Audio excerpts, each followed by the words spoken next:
ધોરણ 11 કોમર્સ આંકડાશાસ્ત્ર, જેમાં આપણે ગઈ વખતે સ્વાધ્યાય 2.1ના 9 દાખલાને પૂરા કર્યા હતા.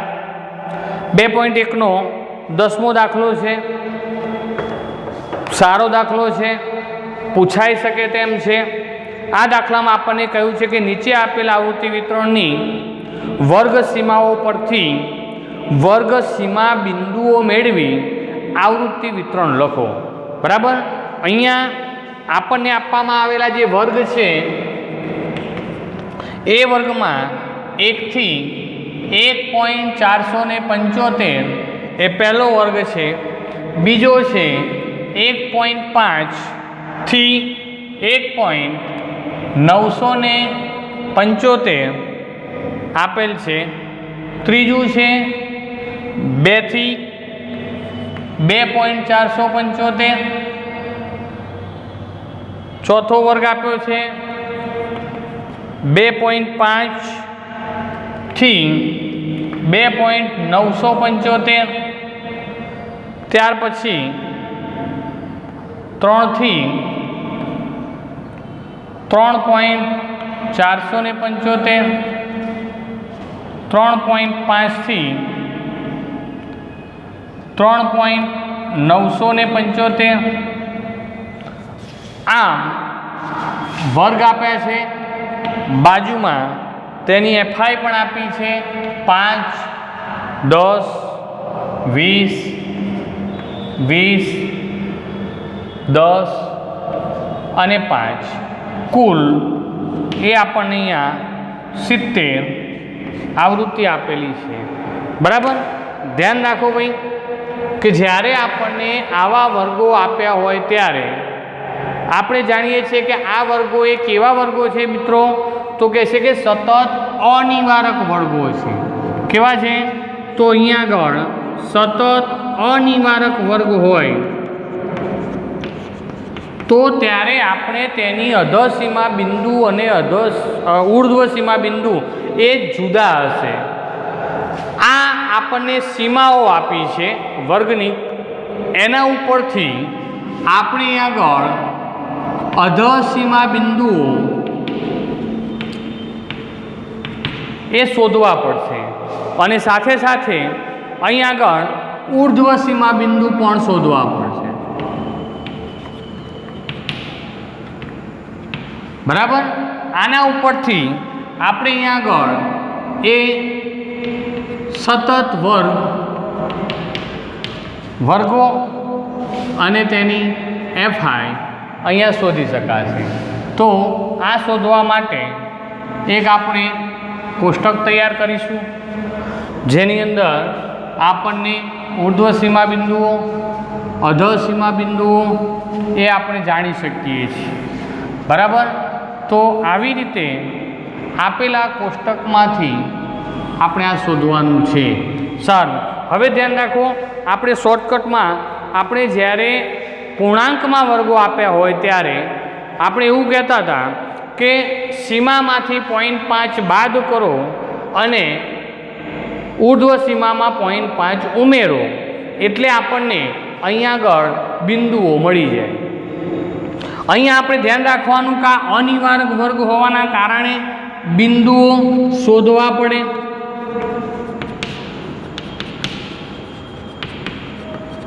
એના માટે શું કરશું? તો એમ કહે છે કે પ્રથમ વર્ગની ઉપલી સીમા અને બીજા વર્ગની નીચલી સીમા. ધ્યાન રાખો, કેટલા બાદ કરવા અને કેટલા ઉમેરવા એ શોધવા માટે અહીંયા પ્રથમ વર્ગની ઉપલી સીમા અને બીજા વર્ગની નીચલી સીમા આ બંનેનો તફાવત શોધવાનો છે.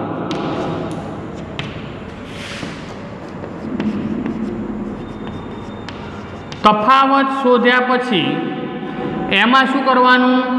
તો કહે છે કે તફાવતને 2 વડે ભાગવા.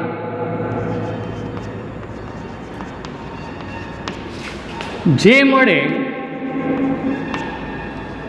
તે નીચલી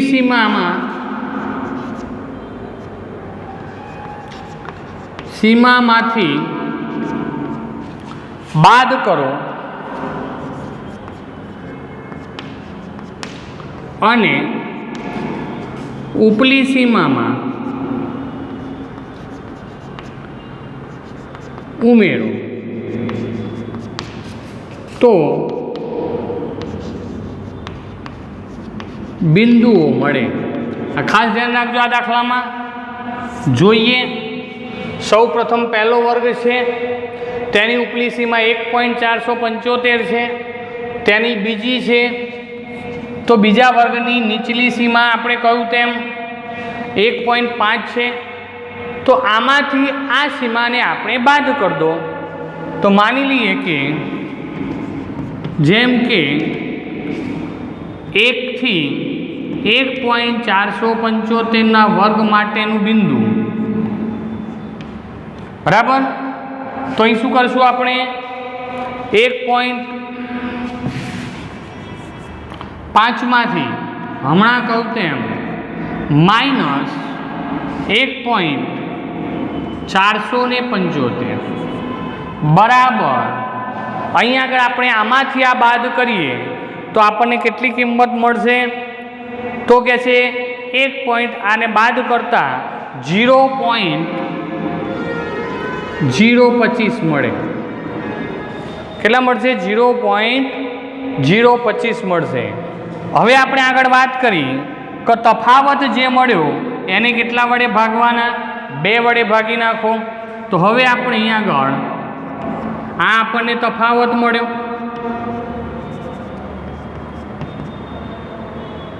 તેને 2 વડે ભાગતા શું થશે?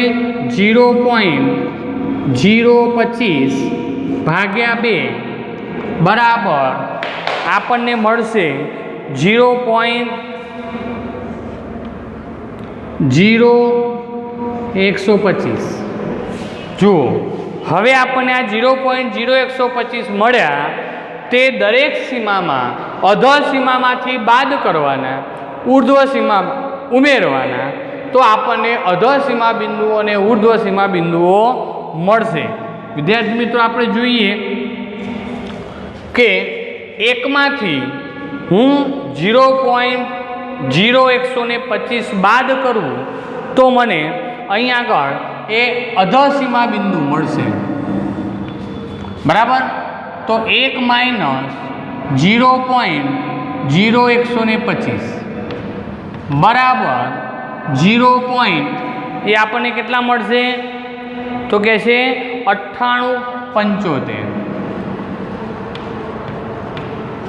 બરાબર. એ જ પ્રમાણે આપણી ઉપલી સીમા છે એમાં એટલા શું કરવાના? ઉમેરવાના. તેનો મતલબ કે 1.475 વત્તા 0.0125 બરાબર આપણને અહીં આગળ કેટલા મળે? તો કે આ બંનેનો સરવાળો કરતા 1.4875 મળશે. કેટલા મળશે? 1.4875 મળે. જુઓ, તો આપણે આ પહેલા વર્ગના બિંદુઓ આપણને મળી ગયા. ઓકે. તો એવી જ રીતે દરેકમાંથી બીજામાં આપણે કહીશું 1.5 - 0.0125 બરાબર કેટલા મળશે? તો કહે છે કે આને કરતાં 1.4875 મળશે.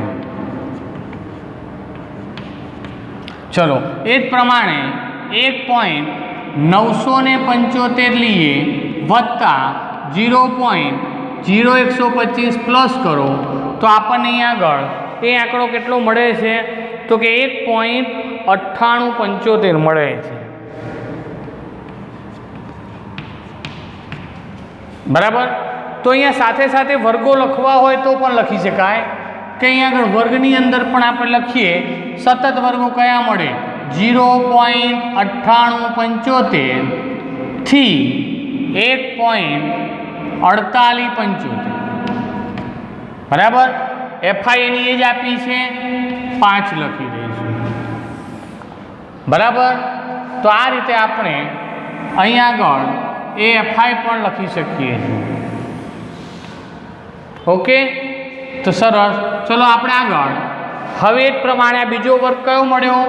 1.4875 થી 1.9875 મળશે, જેની એફઆઈ 10 જેટલી આપેલી છે. ચલો ત્રીજામાં 2 માંથી એ 0.0125 બાદ કરો તો આપણને અહીં આગળ 1.9875 મળે. એ જ પ્રમાણે 2.475 અહીં આગળ લઈએ વત્તા 0.0125 ઉમેરો તો મને અહીં આગળ ત્રીજા વર્ગની અંદર એ કેટલા મળે છે? તો કે 2.4875 મળશે. કેટલા મળશે? 2.4875.